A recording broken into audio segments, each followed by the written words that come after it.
as quickly as possible. This is going to be a review or a recollection of the Dod Language Test administered to me by the Army. I wanted to learn Chinese. They wanted me to do Russian voice intercept.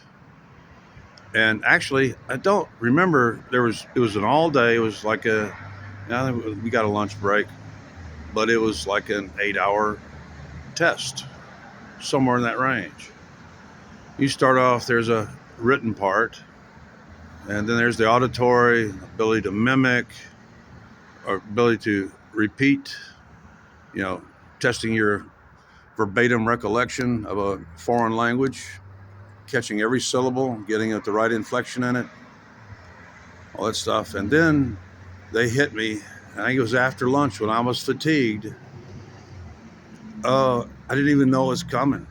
I know all sorts of testing methodologies and biomedical research and stuff, but language, even though I was in the English department, it still didn't.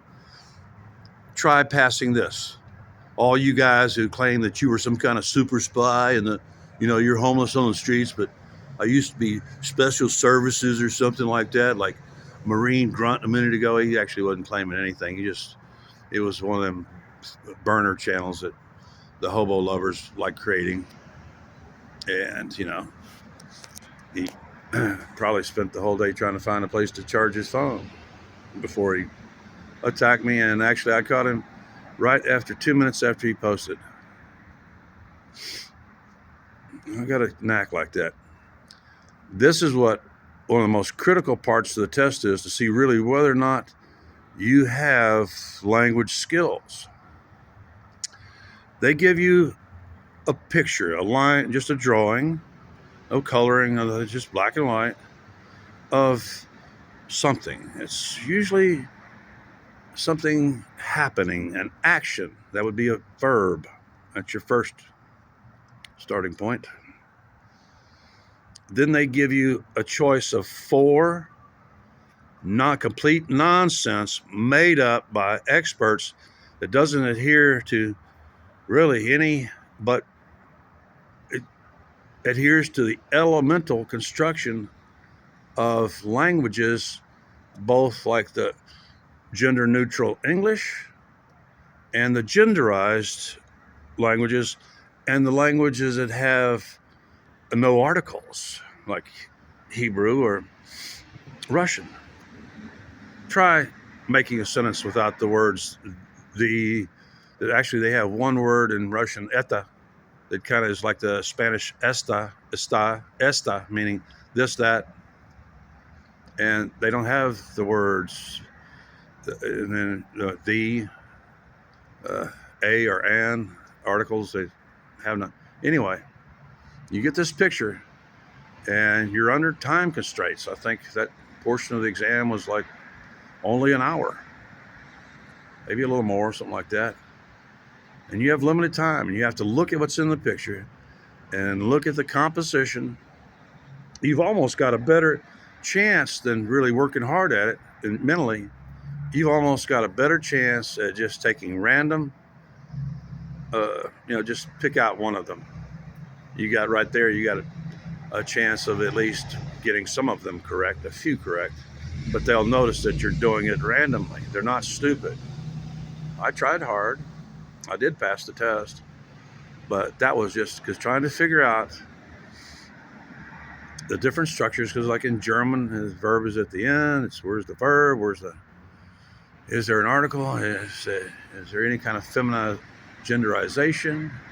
You have to work on all that. You only really have, to finish the whole test, you've only got about maybe 30 seconds per picture.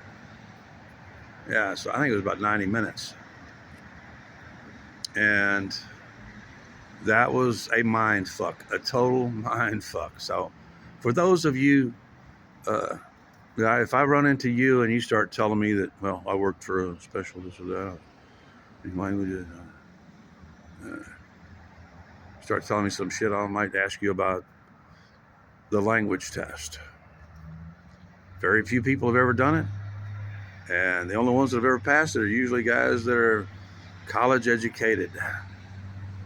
You got to have, you got to be college level or graduate level in languages, linguistics, and stuff. So that's it. That's what the DoD language test was like, and did it just for kind of kicks. I knew they were going to fail me because they make you do the duck walk, so you can sneak up on somebody with your rifle across.